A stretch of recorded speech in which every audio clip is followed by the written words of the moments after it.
Welcome to the Dave Palma Show, the podcast that revives, restores, and awakens your innermost capabilities. You have the training and the talent to succeed, but do you have the guts to fail? I love what I do. When you love what you do, you want to be the best at it. Today is about the power of you. You will change the world. Find your path to success through the journey of those who have succeeded. And now, your host, Dave Palma. Hi, welcome back to the Dave Palma Show. And with me in the show, I have a special guest. She founded the non-profit levees.org organization in 2005. The group focuses is educating the public that the flooding of New Orleans during the Hurricane Katrina was due to federal engineering mistakes and not the rules of nature. Her book, Words Whispered in Water, is about how, against all odds, she altered the national narrative about the flooding disaster. Sandy Rosenthal, welcome to the Dave Palma Show. Thank you so much. And the name of my organization is Levees. Oh, Levees, right, okay. It sounds like a financial name there, really, Levees or whatever. But anyway, it's just my dyslexia, really. I don't really, well, I should have asked, really, shouldn't I? Anyway, never mind. Obviously, I was in Europe when that devastated. I travelled the world, and I was still a firefighter when that happened, actually. When I say still a firefighter, I'm retired now. My brother's a firefighter. Yeah, wow. Is he still a firefighter now? He's retired now. Oh, right. So same as me. Was he a firefighter? So he must have been a firefighter at the time of the New Orleans Yes, disaster. indeed. Yes, Yeah. indeed. He And was he wanted as all firefighters, he wanted to help. And he said, Sandy, what can I do? And I said, the best thing you can do is offer help to evacuees in your area, in your region of the country. And he did. Yeah. Wow, that's great. That's great. But was he based in New Orleans, or are you from New Orleans yourself? Okay, I was born and raised near Boston. Yeah. And that's where my brother was a firefighter. But now I live full time in New Orleans. Right. And your brother remained in Boston. Right. So he must have been to the Boston bombing where the marathon was and things like that, or involved near there. Mm-hmm. I mean, I was stationed near the London bombings in 2005, around the same year. It was the same year, actually, yeah. Right. I was in Canada at the time at the World Police and Fire Games, so that was so awful. But anyway, it was an awful year, 2005, for these disasters, like anything else that's going on right now, even. But let's get talking about what you're doing, because I think it's really great what's going on right now with your campaign and how your book and what your organisation has achieved. But what I'd like to bring to the audience is why all this flooding is occurring, what it means, and what they can do to stay safe. Because flooding of New Orleans 15 years ago brought levees into the public conscious, yet flooding seems now to be happening almost everywhere. And we had floodings in the UK about 4 weeks ago, and flooded towns that you never thought flooding would ever happen in. So, yeah. That's the question I pose to you.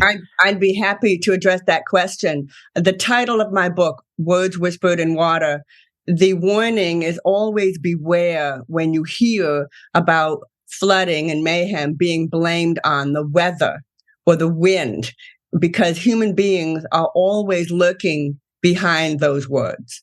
So that's what we need to watch for. And all of these floods, there is human error, there is human mistake, there's human omissions, all kinds of things, but they're all due to the mistakes of people. And right after that horrific flooding during Hurricane Katrina, the storm was blamed. Hurricane Katrina was blamed. And I watched my family, my friends, all of the people in my city, and I watched them being blamed for living here. And they were being called stupid for wanting to come home and rebuild. Why would you want to live where hurricanes come? And right from the very beginning, it didn't make any sense to me. I was lucky; I didn't flood. Yeah. And I was afforded the luxury, if you want to call it that I was able to pay attention to the news and watch the television. And I figured out pretty early on that blame was not being placed where it belonged. So I started asking questions. Well, guess what happened? The moment you start asking questions, those people that want to keep the status quo the way it is just suddenly start harassing you. Of course. Yeah. And that harassment can take many forms. Yeah. At a minimum, it's calling me a dilettante. You know. I don't know what it is. So Ms. Rosenthal thinks she's an engineer. Oh, okay, right. That's mild harassment. That's mild, and it gets much worse. And I detail all that harassment in my book. So right away, I thought, well, I must be right. Why else would the great and powerful Army Corps of Engineers be investing its resources in harassing me if that was wrong, if that information was wrong? The information was right. What I was saying was right.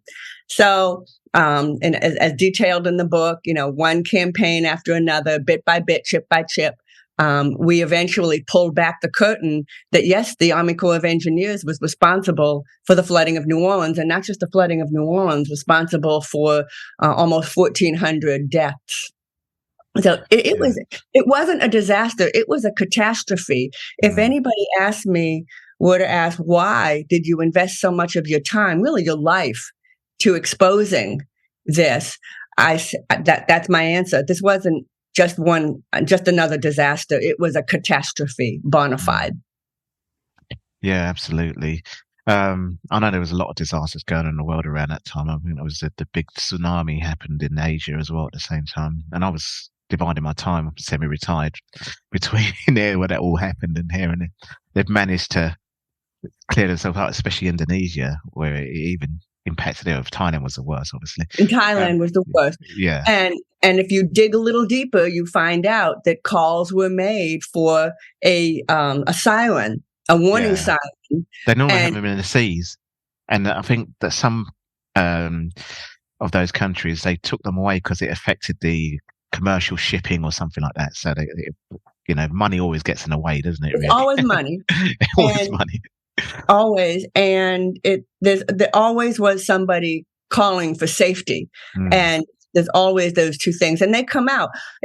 One of the most important lessons to be learned is, try. Maybe what you're asking for won't get done, but make a record that the attempt was made. Okay. Make a record. And because recording is historical, it's forever. What you've done is forever. And so just try anyway. And it might work. Yeah, no, that's absolutely right. Well, always lessons to be learned, but of course, in your case, it wasn't so much lessons. You actually stood your ground and put up a big fight, challenging the status quo, which is really good. Well done for that, because it's very stressful. I've been there myself. I can tell you that now. But I know brother might have actually. I was involved with firefighters trade unions, so not only internally but also externally with what goes on around you in the world. You make a stand for, and you upset a few people. Don't give up. No, you don't give up. No. Once you've given up, they've won. And so now we're speaking of lessons learned. This is a great time to mention that our latest campaign is we want to make sure that every single student that's working toward their bachelor's in engineering, that they be taught or given some instructions about disasters and what can be learned from them. And currently in the United States, there is no such mechanism for making sure that happens. And we want this to be for every single student. So we launched a campaign in August, and it's really going well. I mean, who would disagree with that?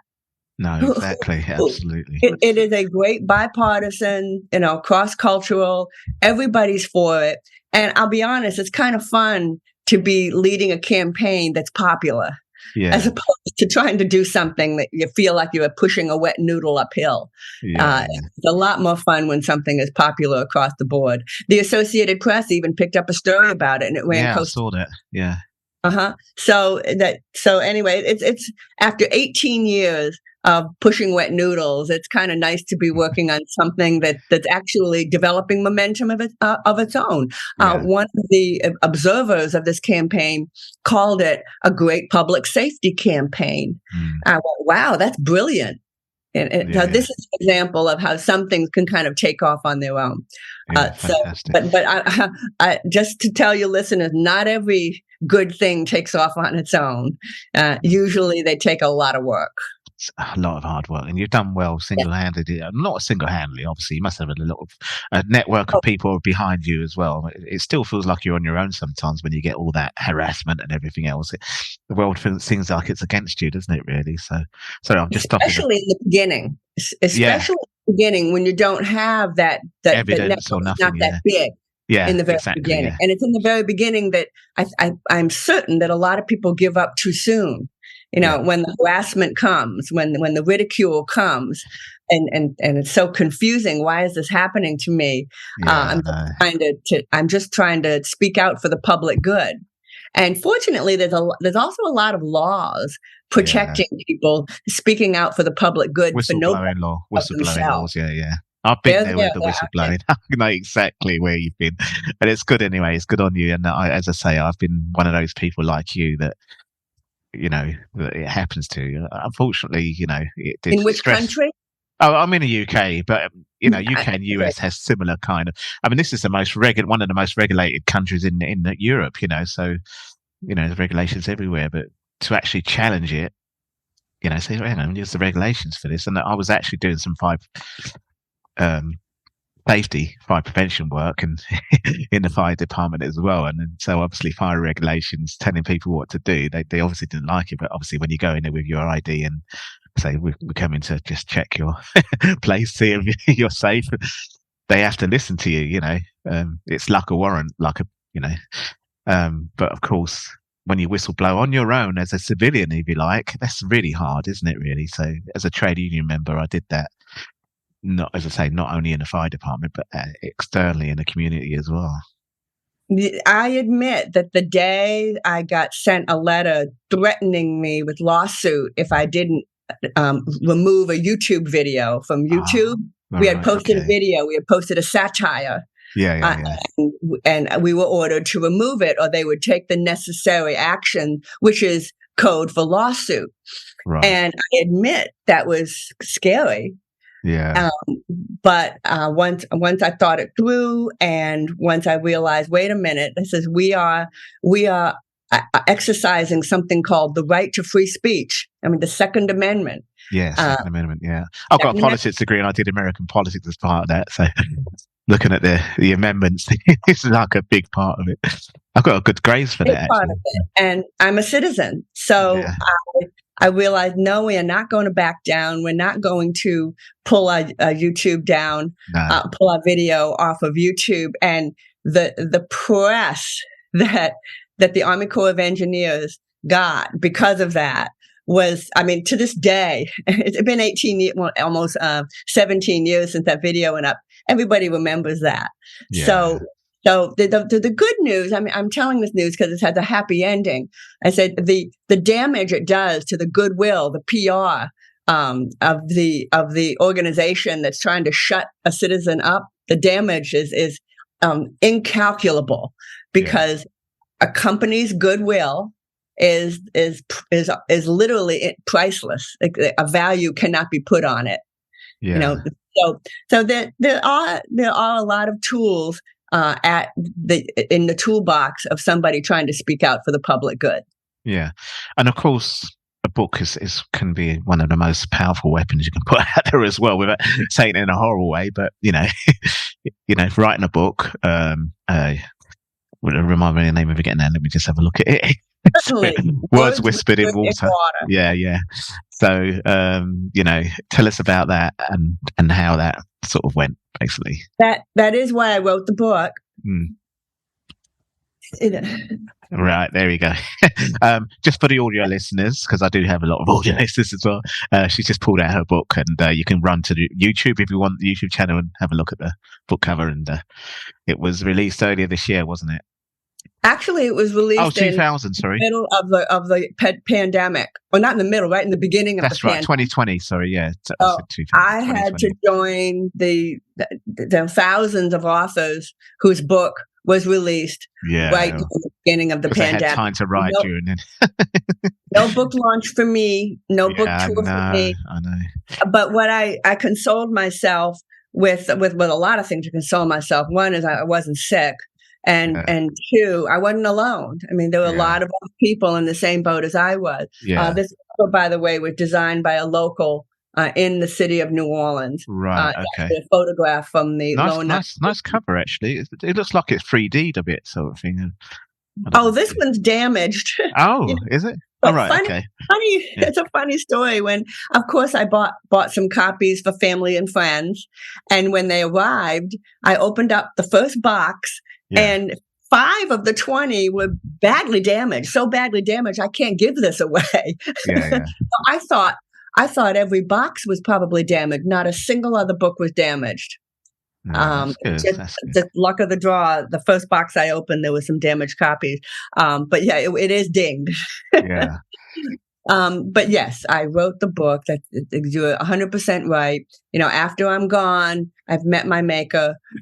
This book will continue to tell the story. And the not only is it important for, I want everybody who was old enough to watch TV 18 years ago, and the whole world watched this television 18 years ago, coming up on 19.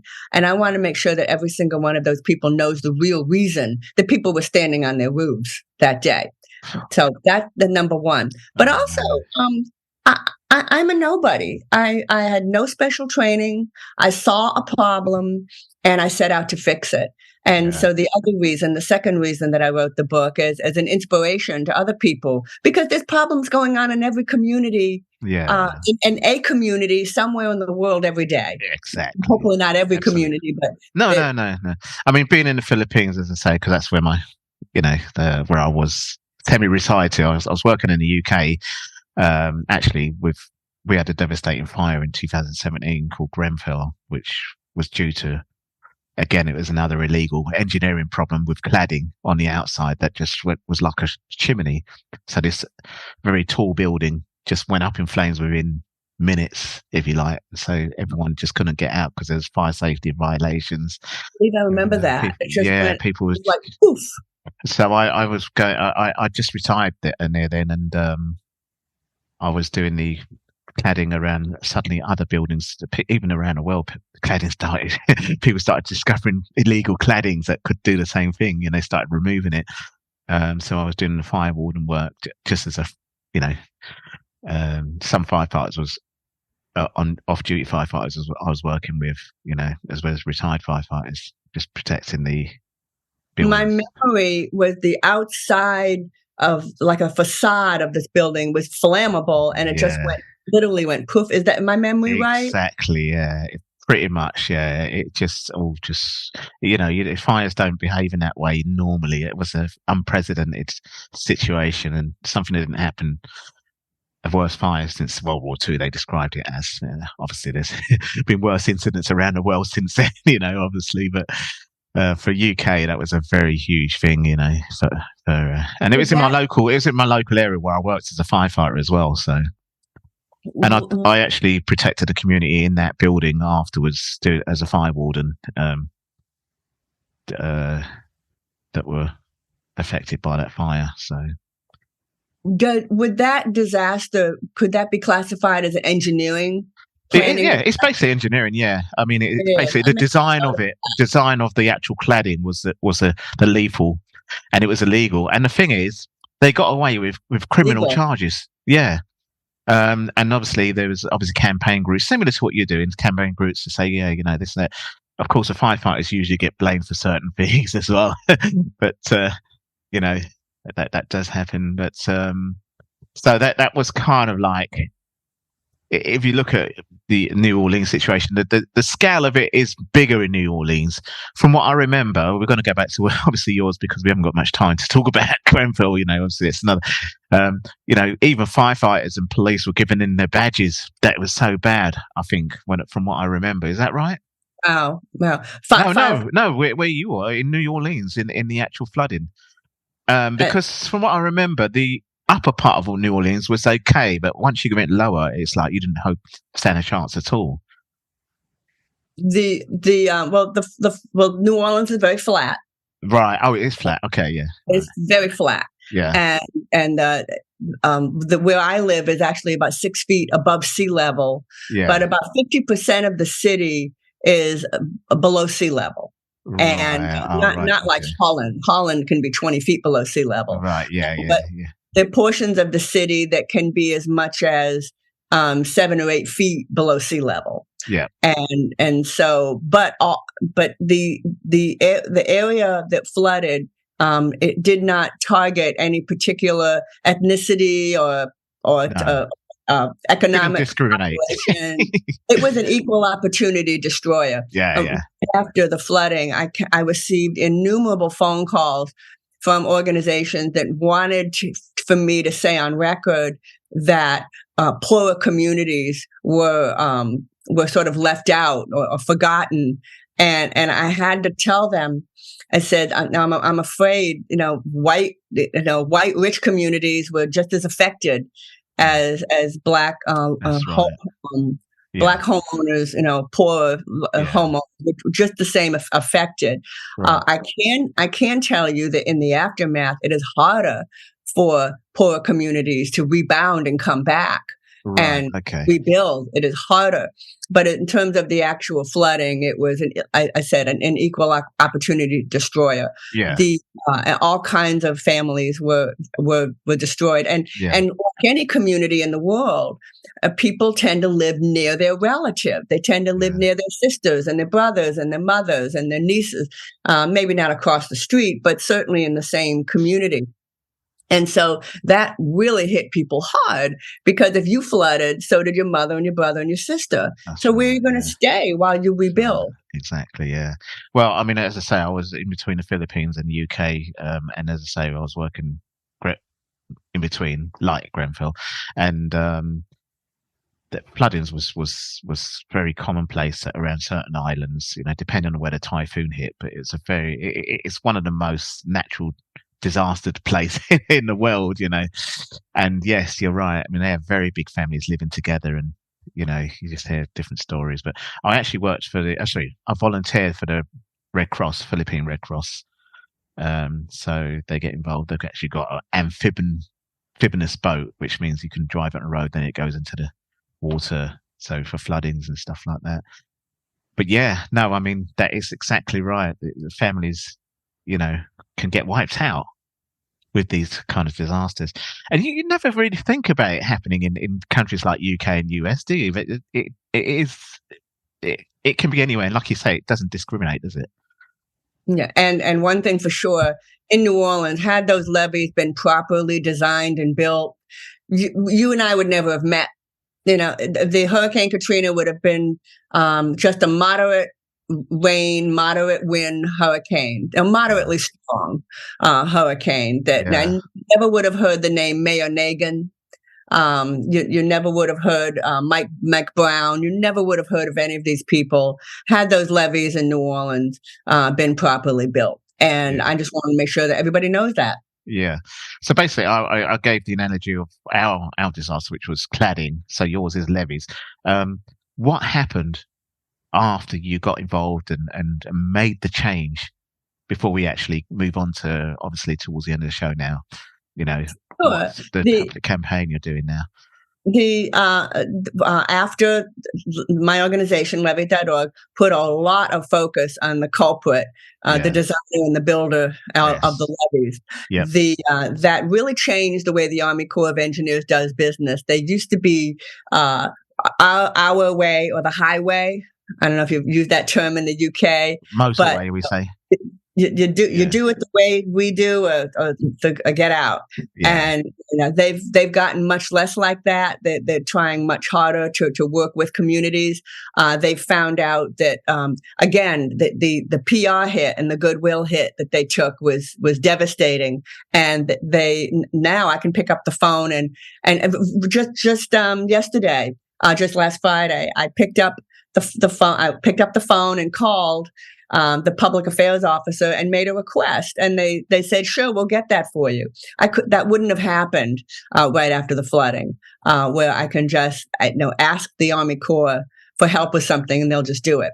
So, but more importantly, the Army Corps of Engineers did build a brand new flood protection system for the city of New Orleans, which was tested about 3 years ago when a hurricane came through called Hurricane Ian. I think it was 2 years ago. I think I know that one, yeah. Ian was a very similar strength and power and a different direction, but the same power and strength as Hurricane Katrina. And the mayor did not order an evacuation. It wasn't needed because of this new system that we had, and the system held. It was scary for anyone who stayed. It was windy. It was real windy, but the system held. Yeah. So bottom line, the Army Corps of Engineers built the system that we should have had 18 years ago, but we've got it now. Yeah, well, I bet you're a real big name now amongst all the, I'm pretty well known locally. Locally. Yeah. All right. Well, before we wind up or anything, let's move on to the public campaign that you have now with all what this is now included in BS engineering work across the whole of the US, which is incredible work. Well done in that as well. Tell us all about that before we go. I'm thinking really big, but to your listeners out there, you got to think big. Yes, of course. You want to accomplish something, think big. Aim for the stars, shoot for the stars, and whatever. I can't remember to say, but you know what I mean. Anyway, absolutely, shoot for the stars. Yeah. And then if that didn't work, well, tweak your strategy and shoot again. Yeah, that's it. So our campaign. We started out by creating a big working group of engineers. And as I mentioned earlier today, you get a lot of people together, you get a lot of good ideas, and a lot of heads thinking about the same thing. So we have a working group of about 40 people, engineers and experts. Right. And our goal is we are going to make this happen. All of the deans of the engineering schools are going to be made aware of our campaign. There's about 200 plus engineering schools, and we want to get a coalition of them to write a letter and send their letter to the accrediting agency. You see, it's all about accreditation. Colleges have to be accredited. Okay. Yes, yeah. So all of these deans of these engineering schools are going to send their letter to the president of, it's called ABET, the accrediting body.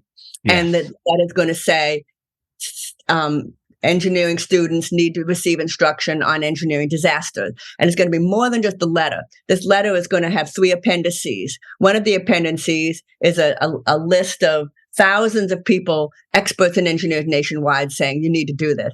The second appendix will be a list of thousands of organizations saying we need to do this. And third is a manifesto with thousands and thousands of signatures from ordinary folk like you and me saying, yes, this public safety campaign needs to happen. That's the plan. Fantastic. You've obviously, I think I remember you saying someone was a firefighter in your family. I didn't realize it was your brother, but anyway, you've done great work there. And as I say, I've been the same, just speaking out like that, and it can bring a lot of problems, but I can feel what pain you may have gone through, but at the end of the day, you've got there, and now, with your work, you've really got established, and really, I don't know what to say. It's, really, really quite, pleasure to have you here talking about this. I appreciate that. Keep in mind that the memory of that catastrophe is very I know. Yeah, with Orleans, of course, absolutely. Well, the death toll was huge. I mean, it's like saying, it's not the same thing, but it's like saying 9/11. Sorry, not 7/11. Or in London, the London bombings. That's the worst bombings. What happened, with the. But we'll never forget it. But we move on, don't we? Really, it's still going to be a historical event that happened. Lots of things happened in London. There's all kinds of things because everyone wants to come there, from everywhere. But it's just one of those events that just leaves a historical, unfortunately, for an unfortunate reason, thing there, really. So before we go, is there anything you want to tell my audience, and also tell them where they can find your book, and also all the work that you do, if anyone's listening? Hopefully none of the people that want to try and sue you again. But anyway, just all the good stuff, Could you just tell us? Certainly. So levees.org, levees.org, levees.org. That site is designed by my son. And I'll tell you why. Not only is it designed by my son, which makes it great, but anything you want, you're going to find it there. You want to know more about the book, you can find it there. You want to know about podcast, how to beat the big guys, find it there. You want to know more about my work that I've done, it's there. And you want to know more about me, it's there. You name it, it's there. So I'm just going to give you that one site, levees.org. Yeah. Oh, and you want to know more about that engineering campaign? Oh, it's yes. there. It's there as well, right? Fantastic. Because if that's going to be included in the engineering courses, then that's going to be fantastic. People using that as reference and everything, because you can reference websites now, what's on there, and everything else as well. So, right. Fantastic. Well, Sandy, I must say it's been an absolute. After all this time, we spent ages trying to speak with her, and I know it's early in the morning. I'm very sorry, but I've had some personal circumstances, obviously, that's come up myself. But we made it. We made it. And as I say, I've got to do the school run in a minute and pick her up. Actually, so. For me, it was 8:00 in the morning. What time is it for you? It's 20 to 3, almost 20 to 3. We did it. Yeah, and we'll be in the new year with this episode anyway. So with great start to the new year to get everyone fired up and be especially with the way your podcast sounds as well. That's another thing, because it's a general podcast to get everyone to really stand their ground and speak up, isn't it? Really, so it's not just necessarily about levees, is it? No, not at all. Exactly. There aren't any levees. It's all kinds of other communities. Exactly. So big guys, big pharma, big big big oil, big. There's all kinds of big out there, including 2 of them about homeowners associations. All right. Okay. Well, that's how to deal with your homeowners association. Yeah. I don't know if it's a phenomenon in the UK, but it's all too common in the United States. Yeah. What do you mean with the dodgy buildings and other stuff that goes on? In residential areas, they're governed by what's called a homeowners association. Yeah, and I know in Philippines it's the same. They have subdivisions and homeowners associations that have to be followed, and they often tend to be overbearing and harsh, and them about how to deal with an HOA. But there's all kinds of big guys out there, but all of them use the same playbook. And all of them can be beaten using pretty much the same tools. And that's the focus of my podcast called Beat the Big Guys. And I just recorded my 93rd episode. Oh, wow. Well, that's fantastic. Yeah. I know I've done a lot more episodes, but I started mine a long time ago. And actually, it hiked right up during the pandemic, which was great for me. I had to pivot myself from, doing my fitness coaching and life coaching and all that stuff to resilience work and things like that. I became a qualified resilience coach, but then stuff happened in my own life. But the podcast just became incredibly popular and discoverable. I'm sure it's happening with you as well. So, I would say keep. But I also had to do some pivoting, just like we all did. Yeah, I had to pivot. Exactly. Yeah. The old way wasn't going to work anymore. I think it's been revolutionary what's happened during the pandemic, and in a positive way, people probably use it to their advantage. So it's always good. Mm-hmm. It's just changed things, and that's the way it is. You know. Yeah. So, fantastic. Well, Sandy, it's been a great pleasure talking to you. Fantastic to have you on the show eventually, and I wish you the best of what you do, and I hope we can come on a show again, or maybe I might even have a situation where I might have to beat the big guys and come on your podcast. You never know. Let's talk about that. Yeah. I'll make a note. I'll talk to my producer and let's see if we can make that happen. All right. Oh, what I did anyway when I tried to beat the big guys. All right, Sandy. Well, look, listen. Thanks a lot, as I say, once again, and this will be out in January. So, listeners, that's when you're listening to it right now. Thank you, Sandy, once again. Thank you. Welcome to the Dave Palma Show, the podcast that revives, restores, and awakens your innermost capabilities. You have the training and the talent to succeed, but do you have the guts to fail? I love what I do. When you love what you do, you want to be the best at it. Today is about the power of you. You will change the world. Find your path to success through the journey of those who have succeeded. And now, your host, Dave Palma.